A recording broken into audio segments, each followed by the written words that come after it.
ये जो वीडियो है मैं 10वें दिन बना रही हूँ। तो 10वें दिन हमें मोबाइल मिल जाता है और हम क्या कहते हैं कहीं भी घूम सकते हैं और किसी से भी बात कर सकते हैं, एंजॉय कर सकते हैं। तो उस दिन की वीडियो है ये। जैसे यहाँ पे बुद्ध भगवान जी यहाँ पे बेल होती है, उसको बजाते हैं, टाइमिंग का बताते हैं कि अब ये टाइम हो गया खाना खाने का, अब ध्यान लगाने का टाइम हो गया। वो बेल बजाकर आपको अलर्ट करते हैं, टाइम टू टाइम आपको निर्देश देते हैं कि अब आपको क्या काम करना है। बहुत डिसिप्लिन है यहाँ पे। जो ये ऑर्गेनाइजेशन है ये बहुत अनुभवी है। ये बिल्कुल इनका जो हर स्टेप है वो इसलिए बनाया गया है, जो हम जैसे न्यू कमर्स हैं या सीखने के लिए जो लोग आ रहे हैं उनको किसी चीज़ की कोई दिक्कत ना हो। उन्हें कब किस चीज़ की ज़रूरत पड़ेगी वो आपके लिए वो चीज़ें पहले से ही अवेलेबल होंगी। इतना सोच समझ के इन्होंने सारे यहाँ पे रूल्स बनाए। रूल्स हमारे बेनिफिट के लिए हैं, जैसे कि मुंह से बातें नहीं करनी, ना ही इशारों से, ना ही लिख के देना है, किसी से किसी भी तरह का कांटेक्ट नहीं रखना है, ना ही आंखों में देखना है, ना ही स्माइल पास करनी है, किसी भी तरह का नो कांटेक्ट। बिल्कुल आर्य मौन रखना है और साधु की तरह जीवन जीना है। 10 दिन बहुत सुखमय थे। मतलब लिटरली हम इतने खुश शायद अपने घर में भी नहीं रहते हैं जितने हम यहाँ रहे थे। जिस दिन हम आते हैं वो 0th डे होता है, तो उस दिन वो दिन लग जाता है रजिस्ट्रेशन में, तो और रूम अलॉट कर देते हैं। उस दिन आप 2 बजे से लेके दोपहर के 2 बजे तक भी आ सकते हो, 5 बजे तक भी आ सकते हो। अगर आप रास्ते में रहोगे तो आपको कॉल करेंगे उस दिन कि आप आ रहे हो या नहीं आ रहे हो। वो आपसे कंफर्मेशन लेंगे, आप बोलोगे आ रहे हो तो आपको वेट करेंगे, ऐसा कोई इशू नहीं है। और उस दिन आपको रूम अलॉट करेंगे और आपको वो सब दे देंगे, ब्लैंकेट, पिल्लो, जो भी काम की चीज़ें। इवन दो पोछा भी देंगे वो आपको, झाड़ू भी रहता है रूम में ऑलरेडी। तो बहुत बढ़िया रूम रहते हैं, फर्निश्ड रूम रहते हैं, उनकी फ़ोटोज़ भी मैं आपको दिखाऊंगी। रजिस्ट्रेशन वाले दिन होने के बाद से अगले दिन जो होता है वो पहला दिन होता है। पहले से 9 दिन तक तो हम बिल्कुल बात नहीं करते हैं। तो किसी से भी बात करके अपनी बेइज्जती ना करवाएं। तो उन्होंने 9 दिन के लिए बात करने के लिए मना किया, ना करें। 10वें दिन वो खुद ही इजाज़त देंगे, कहेंगे आराम से एंजॉय करके बात करो, अपना मोबाइल लो, वीडियो बनाओ, जैसे कि मैं ये बना रही हूँ। और लोग खूब बात करते हैं, बहुत ज़्यादा बात करते हैं, तो बहुत अच्छा लगता है यहाँ पर। और क्या कहते हैं, एक काम की चीज़ ये है कि आप ना यहाँ आने से पहले आपको एक छोटी सी नॉलेज होनी चाहिए। मेरे को नहीं थी, बट कि आप ना उसकी प्रैक्टिस करके आओ। प्रैक्टिस मतलब जितना भी प्रैक्टिस, ज़्यादा नहीं, अब कभी थोड़ा आपको टाइम मिले तो ध्यान लगाओ सांसों पे कि सांस आ रही है जा रही है। इसको क्या ये रहेगा कि आपका शुरुआत का थोड़ा रहेगा ना सांस का, कि अपना जो मन है ना उसको सांसों पे लगाओ। आगे बहुत कुछ है विपासना में, तो स्टार्टिंग का थोड़ा सा प्रैक्टिस करके आओगे ना तो जल्दी कवर अप करोगे, विपासना के लेवल तक पहुंच पाओगे इजीली। ये वॉकिंग एरिया है, आप यहाँ पे वॉक कर सकते हो। एक विशेष ध्यान रखें कि खाना खाने के बाद आप सोए ना तुरंत, एटलीस्ट 15 से 20 मिनट वॉक ज़रूर करें। जिससे क्या होगा, आपका खाना डाइजेस्ट हो जाएगा। क्योंकि यहाँ पे आप पूरे दिन भर तो आप ध्यान लगाते हो, इसलिए खाना डाइजेस्ट होने में ईज़ी नहीं होता है। तो आपको वॉशरूम ईजीली आएगा, तो इसके लिए आप ज़रूर वॉक करें, कम से कम एटलीस्ट 15 to 20 मिनट्स। खाना खाने के बाद लोग यहाँ पे इकट्ठा होते थे और वॉक करते थे, तो बहुत अच्छा लगता था। और मैं आपको अपने रूम्स की तरफ लेके जाती हूँ। यहाँ पे ना ब्लॉक वाइज रूम डिवाइड थे, जैसे H block, C block, M block, G block, V block, Q block. तो ये जो रूम्स हैं, किसी किसी रूम में तो एक बंदा एक ही रूम में था और किसी किसी रूम में एक रूम में 2 बंदे थे। तो ये जो रूम्स हैं ये 15 से लेके 21 वाले रूम हैं, वो मैं दिखा रही हूँ। इसमें एक रूम में 2 बंदे थे, तो 2 वॉशरूम भी थे, तो एक रूम में 2 लोग। तो आज मेरे को साफ़ सफाई करने का टाइम नहीं मिला, बिस्तर संभालने का भी टाइम नहीं मिला, तो ये थोड़ा सही से नहीं हो पाई चीज़ें। तो अभी रूम अपनी सही कंडीशन में नहीं है। ये लोगों ने कपड़े धो के सुखा रखे हैं। ये कॉरिडोर है। तो आप सुबह आपको यहाँ पे टाइमिंग्स आपको बताती हूँ कैसी टाइमिंग्स होती हैं। जैसे आपको 4 बजे उठना होता है, 4 से 4:30 तक जो भी आपको करना है करो। 4:30 के बाद आप धम्म हॉल में आओगे और वहाँ पे ध्यान लगाओगे 2 घंटे के लिए, 4:30 से लेकर 6:30 के बीच। फिर उसके बाद 6:30 से लेके 8 बजे तक का आपके पास टाइम है। उसमें आपको नहाना भी है। पानी जो है 6:30 बजे गर्म पानी शुरू हो जाता है और 7:30 बजे तक आता है, उसमें आपको नहाना है। फिर उसके बाद और क्या कहते हैं, और उसमें खाना भी खाना है फटाफट, क्योंकि टाइमिंग भी खाने की यही है 6:30 से लेके 7:15 तक। बट अगर आप 7:30 तक भी जाते हो तो चलता है, ऐसा कोई इशू नहीं होता है। और फिर 8 बजे फिर आपको धम्मा हॉल में दोबारा जाना होता है, तो उसके लिए बेल बज जाती है। फिर धम्मा हॉल में वो हम करते हैं मेडिटेशन। फिर उसके बाद 5 to 10 मिनट्स का आपको ब्रेक मिलता है, उसमें आप वॉशरूम जाओ, पानी पियो, फिर वापस आ जाओ। फिर 9 to 11 फिर आपको मेडिटेट करना होता है। उसमें भी मतलब आप कभी भी उठ के जा सकते हो वॉशरूम, आपको कोई भी प्रॉब्लम हो रही है तो। पर उसमें वो ध्यान लगाने के लिए कहते हैं। कभी कभार कहते हैं कि अपने रूम में भी जा सकते हो, अपने निवास स्थान में भी जा सकते हो। शून्यगार है, वहाँ पे भी आप जा सकते हो। वो भी एक तरह के रूम्स ही होते हैं, तो बहुत छोटे से होते हैं जिसमें आप ध्यान इजीली लगा सको। बट उसमें पर्सन टू पर्सन लोगों का एक्सपीरियंस वेरी करता है। किसी को वो बेटर लगते हैं, किसी को नहीं लगते। कुछ लोग वहाँ मेडिटेट नहीं कर पाते हैं। मैं मेडिटेट नहीं कर पाती थी। मुझे वहाँ पे ना ऐसा वैक्यूम सा लगता था, क्योंकि वो बिल्कुल छोटा सा होता था और पूरा जब हम डोर क्लोज़ कर देते तो पूरा बंद हो जाता था। तो मेरे को ज़्यादा बेटर नहीं लगा शून्यकाल। मैं धम्मा हॉल में ही मेडिटेट करना ज़्यादा पसंद करती थी। वहाँ पे मैं मेडिटेशन इजीली कर पाती थी। फिर 11 o'clock बेल बजती है, तो उसके बाद आपको खाना खाने जाता है। 11 से लेकर 11:45 तक का टाइम होता है। पर 12 भी बज जाते हैं, इट्स ओके। बट वो कहते हैं टाइम से आया करो, क्योंकि 11:45 के बाद जो सेविकाएँ होती हैं, जो हमारी सेवा के लिए रखी होती हैं, तो उनका टाइम होता है, इसलिए। तो फिर वहाँ पे 11:45 तक अगर आपने लंच कर लिया है, उसके बाद आपके पास 1 o'clock तक का टाइम होता है कि आप घूमो फिरो। तो मैंने आपको बताया कि आप 15 to 20 मिनट्स एटलीस्ट घूम सकते हो, वो आपके लिए बेटर रहेगा। फिर 1 बजे फिर से ध्यान लगाना होता है आपको। बेल बजती है, धम्मा हॉल में जाना होता है। सेविकाएँ भी आ जाती है अलग से, वो भी छोटी छोटी उनके पास बेल होती है, घंटियाँ होती हैं, उन्हें बजाती है, जैसे मंदिर की घंटियाँ होती हैं।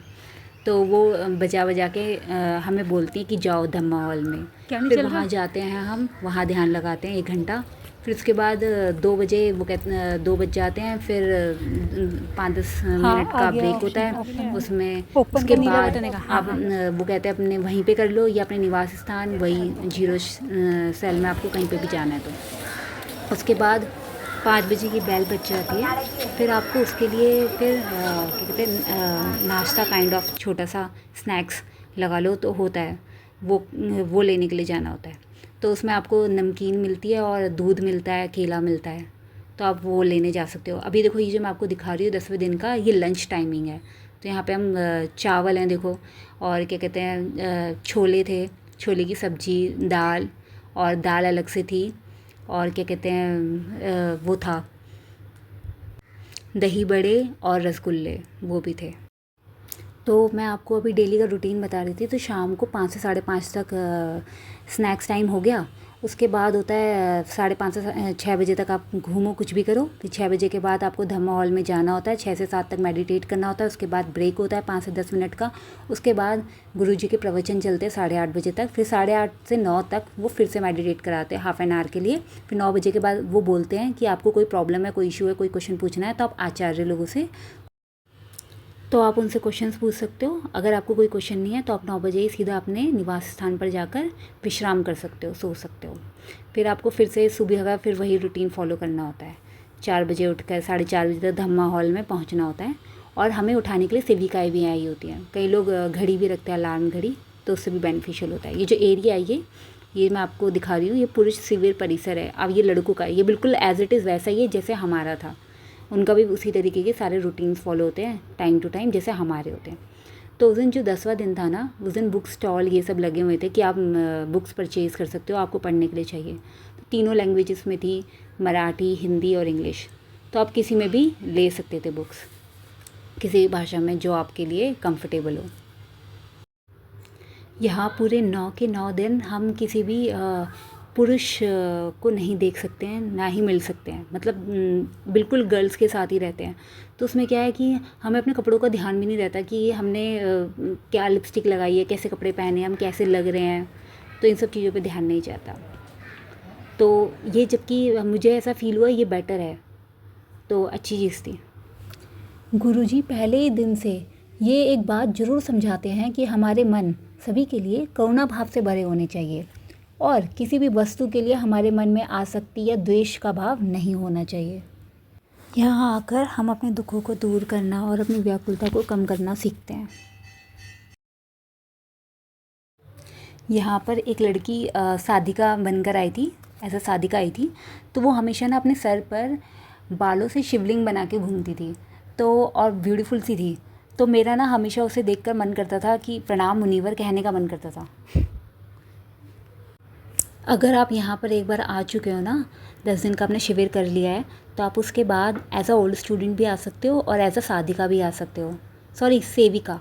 सेविका मतलब जो सेवा करते हैं, लाइक जो घंटियाँ बजाते हैं या जो आपको खाना परोसते हैं, उनका बस यही काम होता है, या तो घंटी बजाना है, किसी का काम होता है खाना परोसना, ऐसे मतलब सबको डिफरेंट डिफरेंट वर्क्स होते हैं।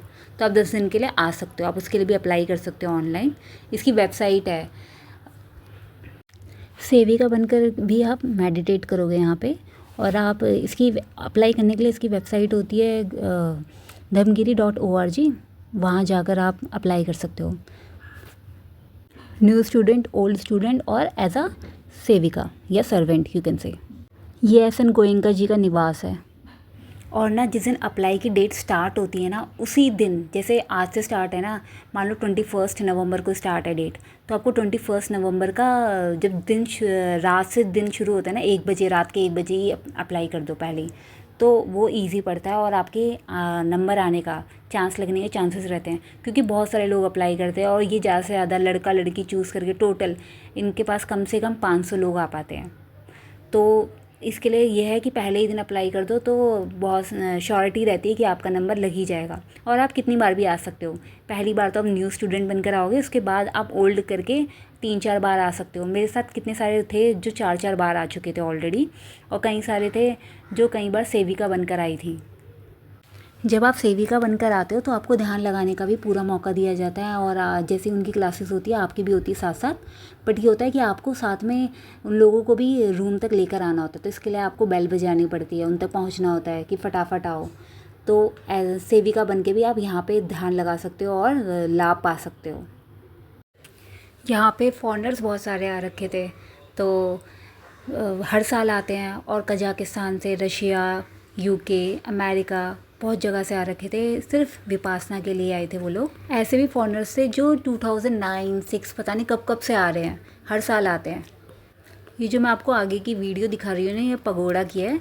यहाँ इसके अंदर ना शून्यगार होते हैं और वहाँ पे जाके हमें मेडिटेट करना होता है। तो जो ये स्टेयर्स से ऊपर शून्यगार है ना, वो ज़्यादातर ओल्ड साधिकाओं को दिए जाते हैं वो शून्यगार, और नीचे उसके स्टेयर्स के नीचे न्यू साधिकाओं को दिए जाते थे। तो ये देखो हम सारे यहाँ पे एकत्रित हुए हैं, 3:30 बजे हमारा मेडिटेशन हुआ था, 2:30 से 3:30। उसके बाद हम एकत्रित हुए थे, ये 10वां दिन है। तो यहाँ पे हमें पगोड़ा दिखाने के लिए जाया जा रहा था, लाइन में खड़ा किया गया। तो हम क्यू में खड़े होके इंतज़ार कर रहे थे, 5-5 लोगों को एक साथ अंदर भेज रहे थे ग्रुप बना के। लोग बहुत खुश थे, इंजॉय एक दूसरे से बातें कर रहे थे।